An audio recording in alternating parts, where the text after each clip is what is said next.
Hello! Today I'll explain to you the silhouette method of drawing. I've been using this approach for over a year now, and it completely changed the way I draw digitally now. So I thought it would be fun to show you exactly how it works, and maybe you'll find something useful for your own drawings too. Let's start! I always begin with a background. In this case I choose a muted green color, but I'm not thinking too much about the lighting yet. Right now the goal is simply to get rid of the scary white canvas. I swear every blank canvas has some personal beef with artists. Once the background is there, I look at my reference and choose the color that feels more dominant. Here it's definitely her skin tone. Then I block in the silhouette. And I mean really block it in. Just a circle for the hair, another simple shape for the head, a triangle for the body. At this stage I actively try not to draw details. No individual curls, no closing folds, because that's the fastest way to completely ruin the proportions before they even established. It feels wrong because your brain keeps telling you that details will magically fix everything. They won't, they're just expensive decoration on a bad foundation. After that I pick a slightly greenish color for the hair and fill the entire shape with one flat value. I choose green because the background is green too, so naturally some of that color reflects on the hair. Besides, colors usually look much more harmonious when they interact with each other instead of existing separately. This drawing mostly uses an analogous color palette, which means the colors sit close together on the color wheel. They're different enough to create contrast, but still feel very unified. Another really popular option is complementary colors, where the colors sit opposite each other on the color wheel. If you ever wondered why blue and orange look so good together, that's why. If you're just starting out though, don't stress too much about color theory. Your reference already solved the most of these decisions for you. But if you want to see a video about color theory, I suggest you give this video 40 likes and then I will immediately post the video with a detailed explanation of color theory.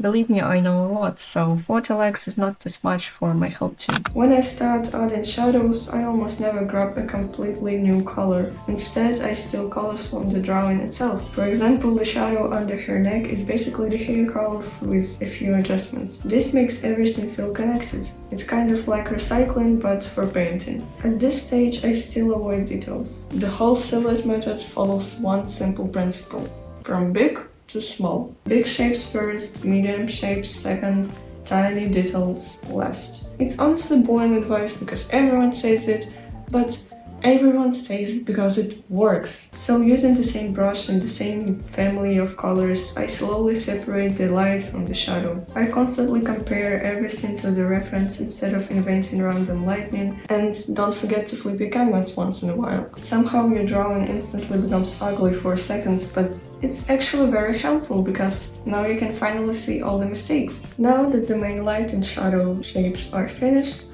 I can finally move on to my favorite part, the details. Since the hair is curly, I try to make my brush strokes feel curly too. Instead of drawing every single strand, I first paint larger circular shapes that describe where the light hits and where the shadows sit. Then I start breaking up silhouette with individual curls. Just a few of them are enough. Our brains are surprisingly easy to fool. If you draw 5 to 10 convincing curls, people will happily believe there are hundreds. After that, I continue looking back and forth between my drawing and the reference. Wherever I notice stronger light, I push it further.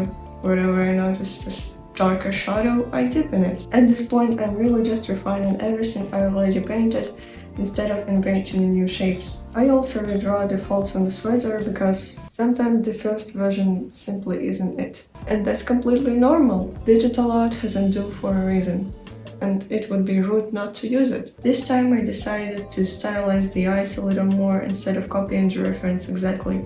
I actually like them much better this way. Let me know in the comments what you think about this because I'm curious if I'm the only one who prefers this version.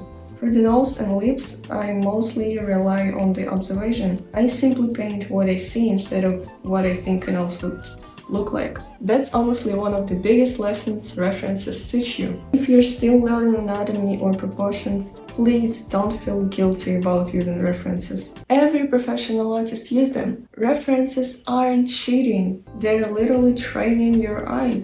For metallic objects like the C-rings, I keep one simple rule in mind.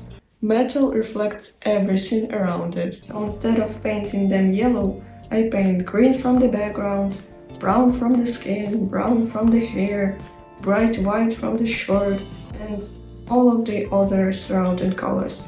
That's usually enough to make them immediately read as metal. When the drawing is almost finished, I always add one layer with a gradient that represents the overall lighting. Since the main light in this illustration is warm and yellow, I wanted the shadows to be cooler, so I choose a soft, cool green. Then I simply try different blending modes to see what works best. For this drawing, I actually really like the Divide mode. It creates some beautiful purple and red tones. But in the end I chose Overlay because it gave the whole illustration a warm sunset feeling. To tie everything together, I also added the same lightning to the background, making the left side lighter and warmer and the right side darker and cooler. At this point I could easily call the drawing finished, but apparently I don't know where to stop.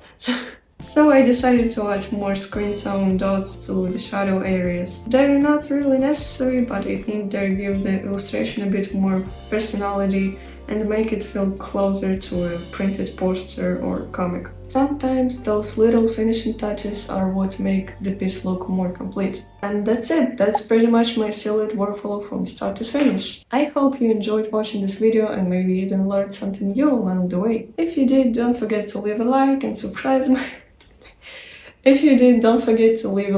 subscribe to my channel. You can find me on my other social medias like Instagram and TikTok. And I'll see you in the next one. Bye! Oh my god.